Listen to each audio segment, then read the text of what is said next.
Shalom kekasih Kristus, kita sebagai manusia setiap saat dapat berseru kepada Tuhan. Tetapi bukan berarti yang berseru kepada Tuhan dapat tinggal bersama-sama dengan Tuhan. Para pendengar melekat dalam Tuhan bertanya mengapa demikian. Untuk itu, dengarkan renungan ini sampai akhir dan temukan alasannya. Mari kita berdoa. Bapa yang baik, kami naikkan syukur kepadamu kalau kesempatan yang indah hari ini kami kembali hati dan pikiran kami untuk dibenahi dengan kebenaran firman-Mu. Agar hidup kami searah dengan kebenaran firman-Mu. Melalui firman-Mu inilah hidup kami semakin dibentuk dan semakin hari menjadi pribadi-pribadi yang semakin dapat memuliakan nama-Mu Tuhan. Dengan demikian kami mencerminkan tentang pribadi-Mu, yaitu pribadi yang kudus. Maka kehidupan kami pun terus senantiasa hidup di dalam kekudusan seperti apa yang Kau inginkan Tuhan. Terima kasih Bapa Surgawi, kami mau gunakan kesempatan yang indah ini untuk menerima kebenaran firman-Mu, sehingga firman-Mu jatuh di tanah hati kami yang baik, di mana firman ini makin berakar dan mengalami pertumbuhan, terus mengalami buah-buah, sehingga hidup kami dalam pikiran, perkataan, dan perbuatan adalah sesuatu yang menyenangkan Engkau. Dalam nama Tuhan Yesus kami berdoa. Amin. Melekat dalam Tuhan bertema Tuhan Maha Kudus. Firman Tuhan terdapat dalam Yesaya 43 ayat 15, demikian firman-Nya. Akulah Tuhan yang Maha Kudus, Allahmu, Rajamu yang menciptakan Israel. Kekasih Kristus, dari sifat-sifat Tuhan yang agak sulit dibagikan untuk dijelaskan kepada manusia adalah kemahakudusan Tuhan. Kita sebagai manusia diciptakan segambar dan serupa dengan Tuhan.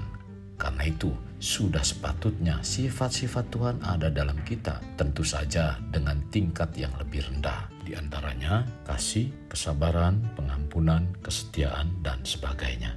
Namun, beberapa sifat Tuhan yang tidak akan pernah dibagikan kepada kita sebagai ciptaannya. Maha hadir, maha tahu, maha kuasa, dan maha kudus. Kekudusan Tuhan memisahkannya dari seluruh hal lain yang membuat Tuhan terpisah dan jauh dari segala sesuatu. Kekudusan Tuhan lebih dari sekedar kesempurnaannya yang murni, tidak bercela.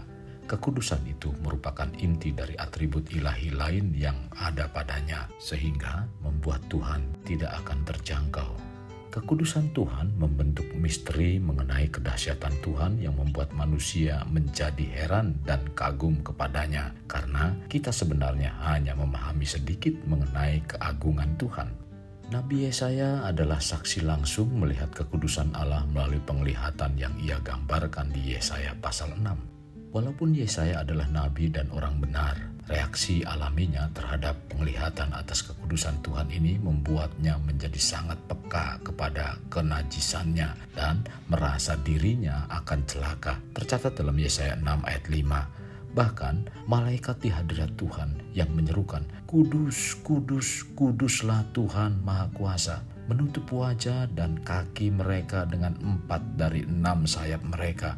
Menutup wajah dan kaki ini menunjukkan kekaguman dan hormat akan kehadiran Allah secara langsung. Tercatat dalam Keluaran 3 ayat 4-5. Serafim berdiri dengan tubuh tertutup, menyembunyikan diri mereka sebisa mungkin karena menyadari ketidakberhargaan mereka di hadapan Yang Kudus. Jika serafim yang murni dan kudus menunjukkan hormat yang sedemikian di hadapan Tuhan, maka siapakah kita, makhluk yang tercela dan penuh dosa, mengira dapat dekat-dekat dengan Tuhan? Hormat yang dinyatakan para malaikat kepada Tuhan harus mengingatkan kita tentang sikap kita yang berpikir pendek dan tidak hormat ketika masuk dalam hadiratnya, seperti yang sering kita lakukan karena kita tidak mengerti tentang kekudusannya. Penglihatan Yohanes akan takhta Tuhan dalam Wahyu pasal 4 serupa dengan yang dialami Yesaya.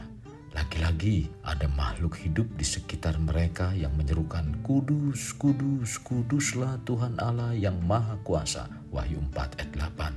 Dengan penuh hormat dan kagum kepada Yang Maha Kudus, Yohanes mendeskripsikan makhluk-makhluk ini memuliakan, memuji, dan memberi hormat terus-menerus kepada Allah di sekitar tahtanya. Yang menarik, reaksi Yohanes pada penglihatan akan Allah di tahtanya berbeda dengan reaksi Yesaya. Tidak ada catatan bahwa Yohanes jatuh tersungkur dan menyadari keberadaannya yang penuh dosa. Mungkin dikarenakan Yohanes telah menjumpai Yesus di awal penglihatannya. Wahyu pasal 1 ayat 17. Kristus telah menempatkan tangannya di atas Yohanes dan mengatakan kepadanya supaya jangan takut. Dengan cara yang sama, kita dapat mendekati tahta kemuliaan Allah jika mendapati tangan Kristus di atas kita melalui kebenarannya yang menebus dosa kita di kayu salib, tercatat dalam 2 Korintus 5 ayat 21. Pengulangan akan seruan nama atau ekspresi sebanyak 3 kali merupakan hal yang lazim bagi bangsa Yahudi, dan itu dikenal dengan istilah trihagion dalam Yeremia 7 ayat 4. Bangsa Yahudi digambarkan sebagai bait Tuhan sebanyak 3 kali, menunjukkan kekuatan dari penyembahan mereka walaupun itu penuh kepalsuan dan kebohongan. Yeremia 22 ayat 29, demikian juga Yeskel 21 ayat 27 dan Samuel 17 ayat 23 juga memakai 3 kali pengulangan yang serupa untuk menunjukkan kekuatan. Maka ketika malaikat di sekeliling tahta menyebut atau menyerukan satu sama lain, "Kudus, kudus, kudus," mereka menunjukkan kekuatan dan semangat kebenaran akan kekudusan Allah, sifat inti yang menunjukkan kedahsyatan dan keagungannya. Sebagai tambahan, trihagion menyatakan keberadaan Allah Tritunggal, 3 pribadi tetapi satu Allah, di mana ketiganya sama-sama kudus dan agung. Yesus Kristus yang adalah yang kudus, yang tidak membusuk dalam kubur, melainkan dibangkitkan dan ditinggikan di sebelah kanan Allah Bapa. Kisah Para Rasul 2 ayat 26, pasal 13 ayat 33 sampai 35. Yesus yang adalah kudus dan benar. Kisah Para Rasul 3 ayat 14, yang mati di kayu salib agar kita dapat berdiri di hadapan tahta Allah tanpa perlu merasa gentar dan malu. Pribadi ketiga dalam Tritunggal, Roh Kudus, yang menurut namanya menyatakan kekudusan sebagai inti Allah. Kedua penglihatan akan malaikat di sekitar tahtanya yang berseru, "Kudus, kudus, kudus," jelas merujuk kepada Allah yang sama di kedua bagian perjanjian. Kita sering berpikir Allah di perjanjian lama sebagai Allah yang penuh dengan murka dan Allah di perjanjian baru sebagai Allah yang penuh kasih.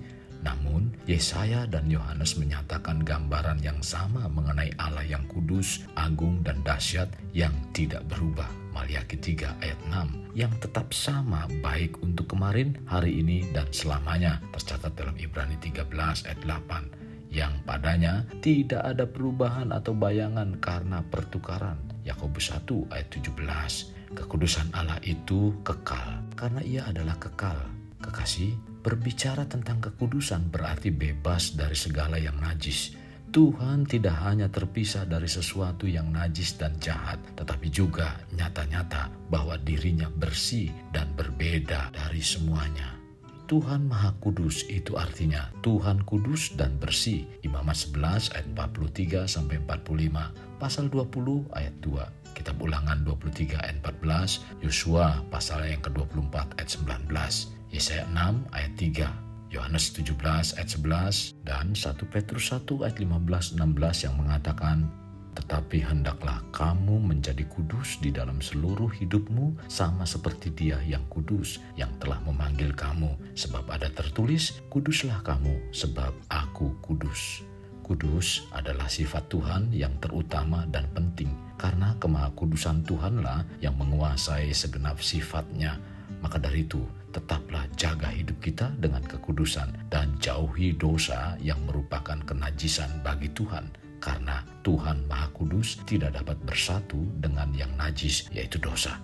Kekasih Kristus, mari bawa hidup kita untuk menjadi pribadi yang dapat memerdekakan orang dari belenggu kehidupan, layaknya terang yang menerangi kegelapan. Karena itulah yang Tuhan inginkan pada kita sebagai warga kerajaan Allah. Mari kita berdoa. Tuhan Yesus, terima kasih buat firman Tuhan yang mengarahkan dan mengajarkan kehidupan kami agar kami tetap menjaga dalam hidup kekudusan. Melalui kekudusan inilah kami dapat berjumpa dengan Engkau, karena Engkau adalah kudus. Tuhan, Tuntun kami supaya kami terus melekat di dalam Engkau lewat renungan yang kami dengar, lewat pembacaan firman Tuhan yang kami lakukan, agar iman percaya kami semakin kokoh dan kuat. Karena melalui firman inilah rohani kami dapat berakar, bertumbuh, dan menghasilkan buah yang menyukakan Engkau. Tuhan Yesus, tolong dan mampukan kami lewat Roh-Mu yang kudus untuk menuntun agar kami tetap setia di dalam Engkau, agar kami tetap menjaga kebenaran firman-Mu lewat Roh-Mu yang kudus. Tuhan, kami rindu